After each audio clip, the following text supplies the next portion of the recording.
बिस्मिल्लाहिर्रहमानिर्रहीम। अल्हम्दुलिल्लाहिल्लज़ी अंज़ल अला अब्दिहिल किताब वलम यजअल लहू इवजा क़य्यिमन लियुनज़िर बअसन शदीदन मिन लदुन्हु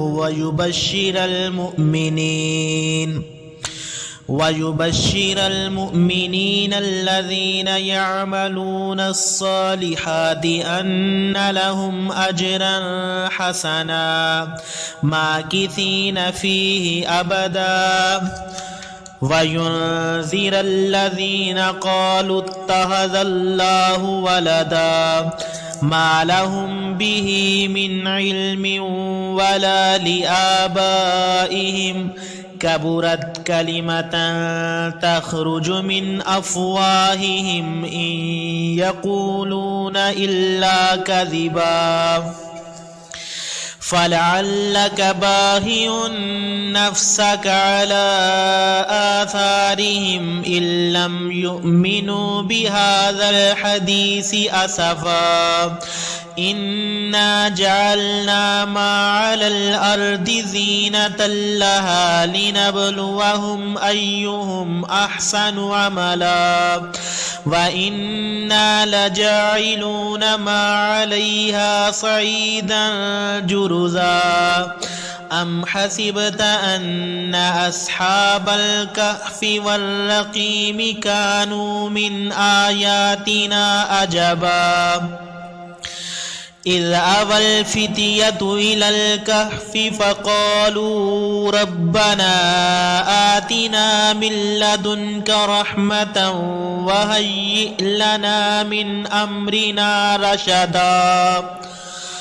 فضربنا على آذانهم في الكهف سنين عددا ثم بعثناهم لنعلم أي الحزبين أحصى لما لبثوا أمدا نحن نقص عليك نبأهم بالحق إنهم فتية آمنوا بربهم وزدناهم هدى وربطنا على قلوبهم إذ قاموا فقالوا ربنا رب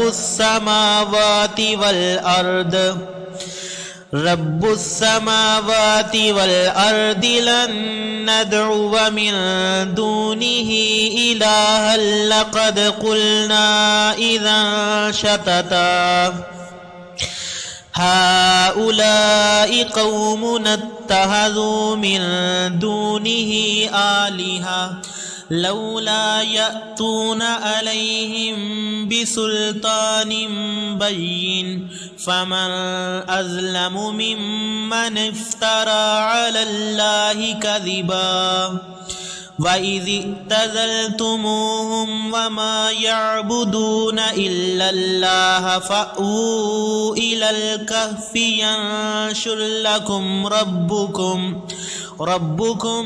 من رحمته ويهيئ لكم من أمركم مرفقا وترى الشمس إذا طلعت تزاور عن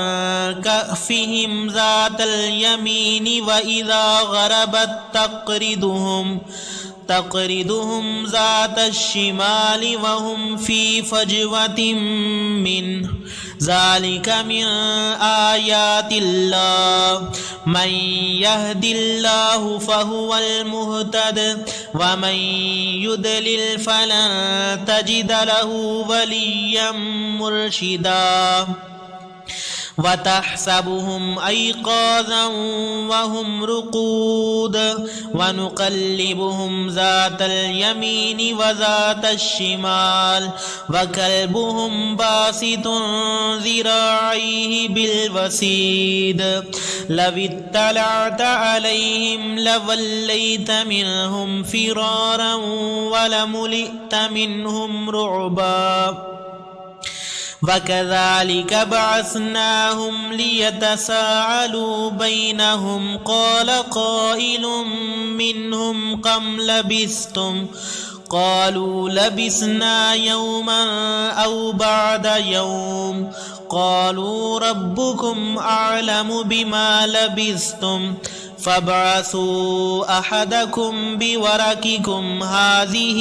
إلى المدينة فلينظر أيها أزكى طعاما فليأتكم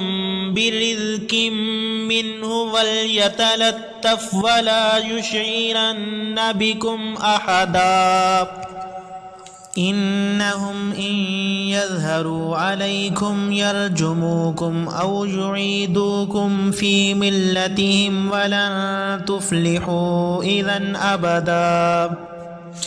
وكذلك أرسلنا عليهم ليعلموا أن وعد الله حق وأن الساعة لا ريب فيها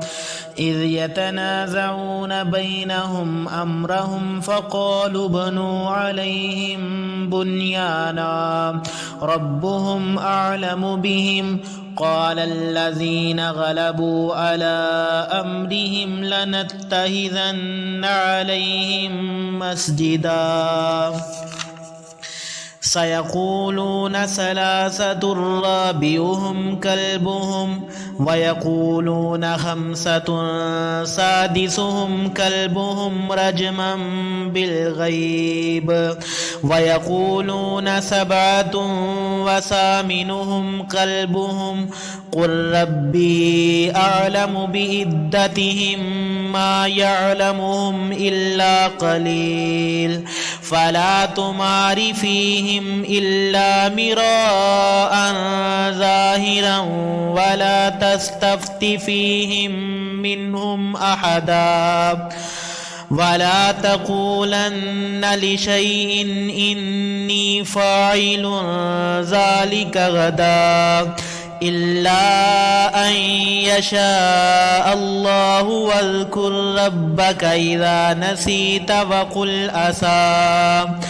وقل عسى أن يهديني ربي لأقرب من هذا رشدا ولبثوا في كهفهم 300 سنين وازدادوا 9 قل الله أعلم بما لبثوا له غيب السماوات والأرض أبصر به وأسمع ما لهم من دونه من ولي ولا يشرك في حكمه أحدا واتل ما أوحي إليك من كتاب ربك لا مبدل لكلماته ولن تجد من دونه ملتحدا واصبر نفسك مع الذين يدعون ربهم بالغداة والعشي يريدون وجهه ولا تعد عيناك عنهم تريد زينة الحياة الدنيا ولا تطع من أغفلنا قلبه عن ذكرنا واتبع هواه وكان أمره فرطا وقل الحق من ربكم فمن شاء فليؤمن ومن شاء فليكفر إنا أعتدنا للظالمين نارا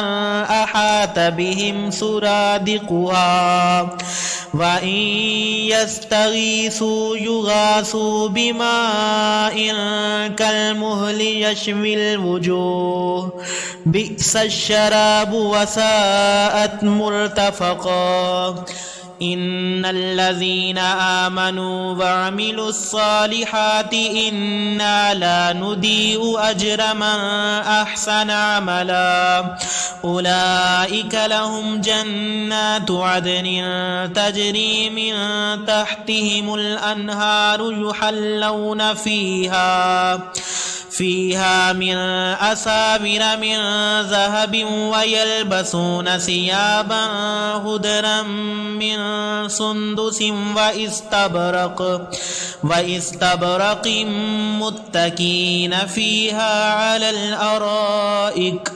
نعم الثواب وحسنت مرتفقا واضرب لهم مثل الرجلين جعلنا لأحدهما جنتين من أعناب وحففناهما بنخل وجعلنا بينهما زرعا كلتا الجنتين آتت أكلها ولم تظلم منه شيئا وفجرنا خلالهما نهرا وكان له ثمر فقال لصاحبه وهو يحاوره أنا أكثر منك مالا وأعز نفرا ودخل جنته وهو ظالم لنفسه قال ما أظن أن تبيد هذه أبدا وما أظن الساعة قائمة ولئن رددت إلى ربي لأجدن خيرا منها منقلبا قال له صاحبه وهو يحاوره أكفرت بالذي خلقك من تراب ثم من نطفة ثم سواك رجلا لكن هو الله ربي ولا أشرك بربي أحدا ولولا إذ دخلت جنتك قلت ما شاء الله لا قوة إلا بالله إن ترني أنا أقل منك مالا وولدا فعسى ربي أن يؤتيني خيرا من جنتك ويرسل عليها حسبانا من السماء فتصبح صعيدا زلقا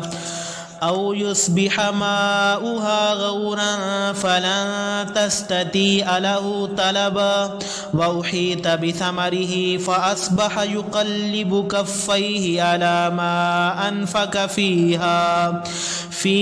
وهي خاوية على أروشها ويقول يا ليتني لم أشرك بربي أحدا ولم تكن له فئة ينصرونه من دون الله وما كان منتصرا هنالك الولاية لله الحق هو خير ثوابا وخير عقبا واضرب لهم مثل الحياة الدنيا كماء أنزلناه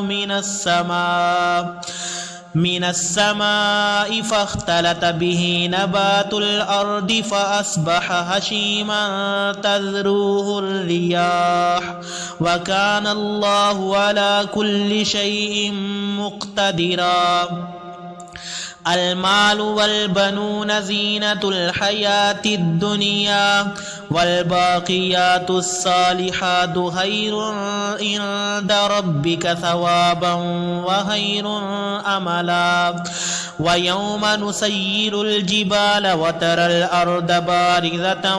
وحشرناهم فلم نغادر منهم أحدا وأردوا على ربك صفا لقد جئتمونا كما خلقناكم أول مرة بل زعمتم أن لن نجعل لكم موئدا ووضع الكتاب فترى المجرمين مشفقين مما فيه ويقولون يا ويلتنا ما لهذا الكتاب لا يغادر صغيرة ولا كبيرة إلا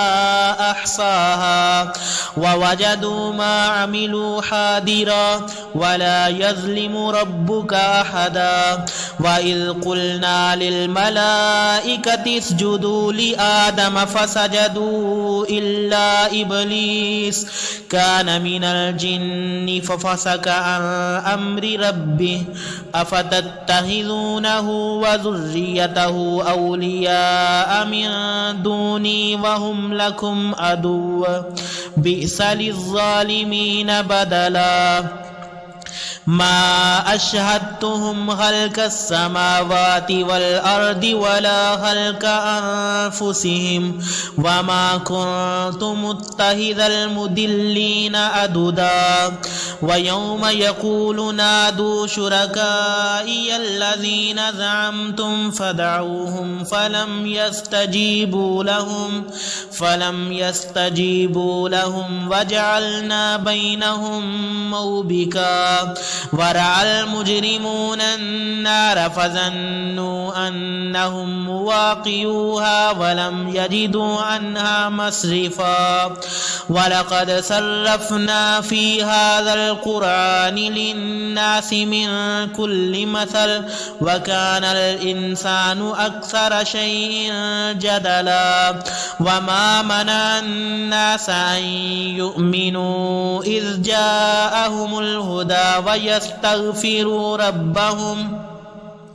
ويستغفروا ربهم إلا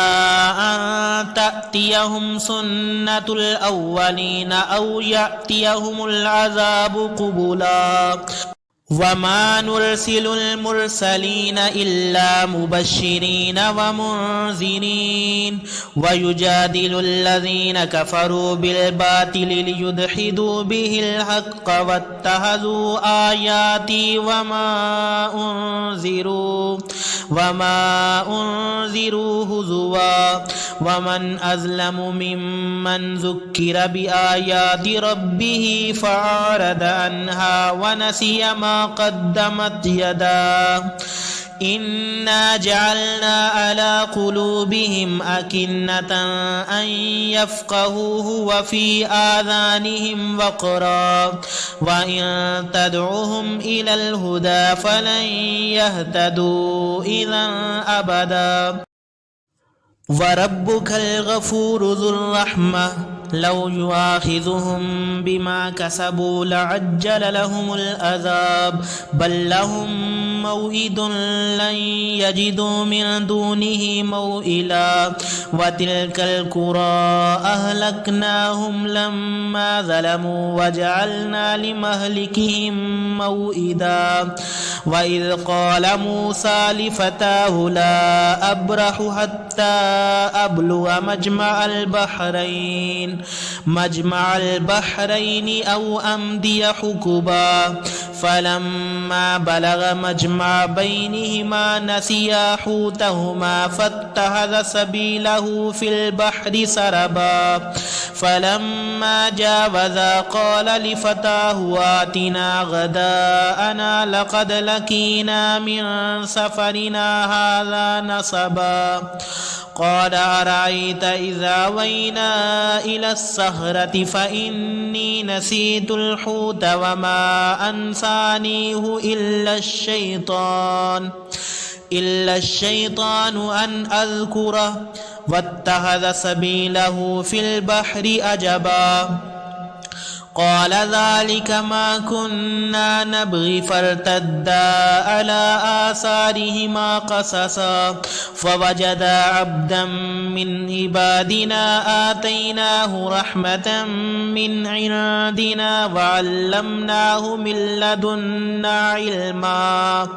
قال له موسى هل أتبعك على أن تعلمني مما علمت رشدا قال إنك لن تستطيع معي صبرا وكيف تصبر على ما لم تحط به خبرا قال ستجدني إن شاء الله صابرا ولا أعصي لك أمرا قال فإن اتبعتني فلا تسألني عن شيء حتى أحدث لك منه ذكرا فانطلقا حتى إذا ركبا في السفينة خرقها قال أهرقتها لتغرق أهلها لقد جئت شيئا إمرا قال ألم أقل إنك لن تستطيع معي صبرا قال لا تؤاخذني بما نسيت ولا ترهقني من أمري أسرا فانطلقا حتى إذا لقيا غلاما فقتله قال أقتلت نفسا زكية بغير نفس لقد جئت شيئا نكرا قال ألم أقل لك إنك لن تستطيع معي صبرا قال إن سألتك عن شيء بعدها فلا تصاحبني قد بلغت من لدني عذرا فانطلقا حتى إذا أتيا أهل قرية استطعما أهلها فأبوا أن يضيفوهما فوجدا فيها جدارا يريد أن ينقض فأقامه قال لو شئت لاتخذت عليه أجرا قال هذا فراق بيني وبينك سأنبئك بتأويل ما لم تستطع عليه صبرا أما السفينة فكانت لمساكين يعملون في البحر فأردت أن أعيبها وكان وراءهم ملك يأخذ كل سفينة غصبا وأما الغلام فكان أبواه مؤمنين فخشينا أن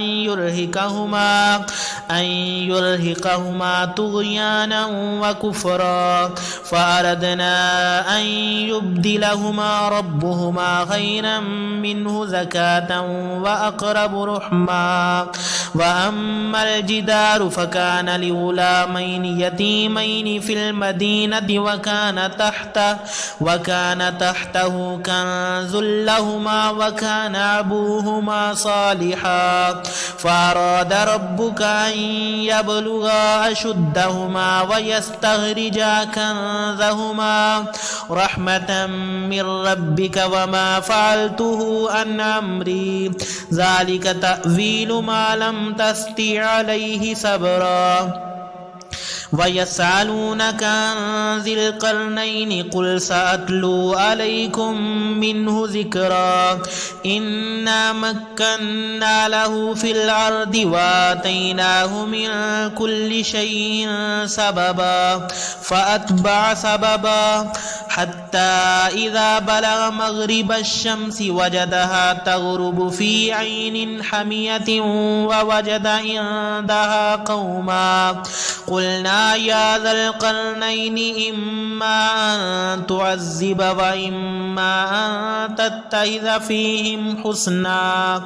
قال أما من ظلم فسوف نعذبه ثم يرد إلى ربه فيعذبه عذابا نكرا وأما من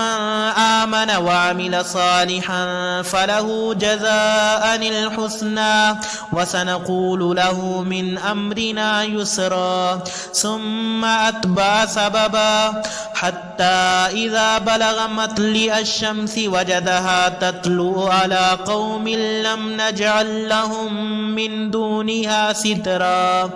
كذلك وقد أحطنا بما لديه خبرا ثم أتبع سببا حتى إذا بلغ بين السدين وجد من دونهما قوما لا يكادون يفقهون قولا قالوا يا ذا القرنين إن يأجوج ومأجوج مفسدون في الأرض فهل نجعل لك خرجا على أن تجعل بيننا وبينهم سدا قال ما مكني فيه ربي خير فأعينوني بقوة أجعل بينكم وبينهم ردما آتوني زبر الحديد حتى إذا ساوى بين الصدفين قال انفخوا حتى إذا جعله نارا قال آتوني أفرغ عليه قطرا فما استطاعوا أن يظهروه وما استطاعوا له نقبا قال هذا رحمة من ربي فإذا جاء وعد ربي جعله دكاء وكان وعد ربي حقا وتركنا بعدهم يومئذ يموج في بعد ونفخ في الصور فجمعناهم جمعا وأعرضنا جهنم يومئذ للكافرين عرضا الذين كانت أعينهم في غطاء عن ذكري وكانوا لا يستطيعون سمعا أفحسب الذين كفروا أن يتخذوا عبادي من دوني أولياء إنا أعتدنا جهنم للكافرين نزلا قل هل ننبئكم بالأخسرين أعمالا الذين ضل سعيهم في الحياة الدنيا وهم يحسبون أنهم يحسنون صنعا أولئك الذين كفروا بآيات ربهم ولقائه فحبطت أعمالهم فلا نقيم لهم يوم القيامة وزنا ذلك جزاؤهم جهنم بما كفروا واتخذوا آياتي ورسلي هزوا إن الذين آمنوا وعملوا الصالحات كانت لهم جنات الفردوس نزلا خالدين فيها لا يبغون عنها حولا قل لو كان البحر مدادا لكلمات ربي لنفد البحر قبل أن تنفد كلمات ربي ولو جئنا بمثله مددا قل إنما أنا بشر مثلكم يوحى إلي أنما إلهكم إله واحد فمن كان يرجو لقاء ربه فليعمل أملا صالحا ولا يشرك بعبادة ربه أحدا.